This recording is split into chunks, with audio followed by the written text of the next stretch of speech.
விஜய் சங்கீதா விவாகரத்து வதந்தி, மாசாக பேசிய ஷோபா சந்திரசேகர். தமிழ் சினிமாவின் உச்ச நட்சத்திரங்களில் ஒருவர் விஜய். தளபதி என்று அழைக்கப்படும் விஜய்க்கு தமிழ்நாட்டில் ரசிகர்கள் ஏராளம். வசீகரமான ஸ்டைல், அசத்தல் நடிப்பு, குழந்தைகளை ஈர்க்கும் காமெடி என சிறியவர்கள் முதல் பெரியவர்கள் வரை நடிகர் விஜய் அனைவரையும் ஈர்த்து வருகிறார். நடிகர் விஜய்க்கு 1999ஆம் ஆண்டு சங்கீதா சொர்ணலிங்கத்துடன் திருமணம் நடந்தது. இவர்களுக்கு ஜேசன் சஞ்சய் மற்றும் திவ்யா சாஷா என்ற 2 குழந்தைகள் உள்ளனர். இந்நிலையில் சங்கீதா விஜயின் தீவிர ரசிகை என்றும், ரசிகையாக விஜயை பார்க்க வந்தவர் பின்னர் அவரையே திருமணம் செய்து கொண்டார் என்றும் விஜயின் அம்மா ஷோபா தனியார் சேனலுக்கு அளித்த பேட்டியில் தெரிவித்துள்ளார். 1996ஆம் ஆண்டு பூவே உனக்காக படத்தின் வெற்றிக்கு பிறகு தளபதி விஜயின் கெரியர் நேர்மறையான திருப்பத்தை எடுத்தது. அந்த நேரத்தில் சங்கீதா இங்கிலாந்தின் லண்டனில் இருந்து விஜயை சந்திக்க வந்துள்ளார். விஜய் சென்னையில் உள்ள பிலிம் சிட்டியில் ஒரு படத்தின் படப்பிடிப்பில் இருந்தார். மேலும் லண்டனில் இருந்து தனது கனவு நாயகனை சந்திக்க வந்திருந்த சங்கீதா விஜயின் சமீபத்திய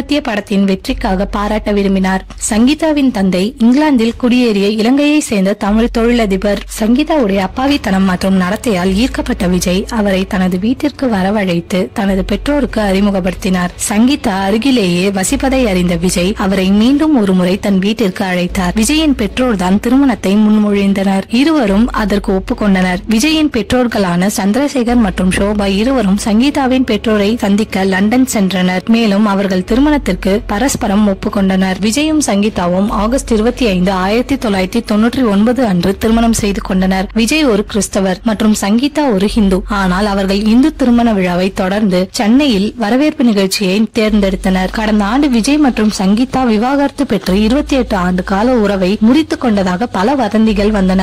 வாரிசு படத்தின் ஆடியோ வெளியீட்டு விழா மற்றும் பிரியா அட்லியின் வளைகாப்பு விழாவை சங்கீதா தவறவிட்டதால் இந்த வதந்திகள் கிளம்பின. இருப்பினும் இவை வெறும் வதந்திகள் என்று பின்னர் வந்த தகவல்கள் தெளிவுபடுத்தியுள்ளன.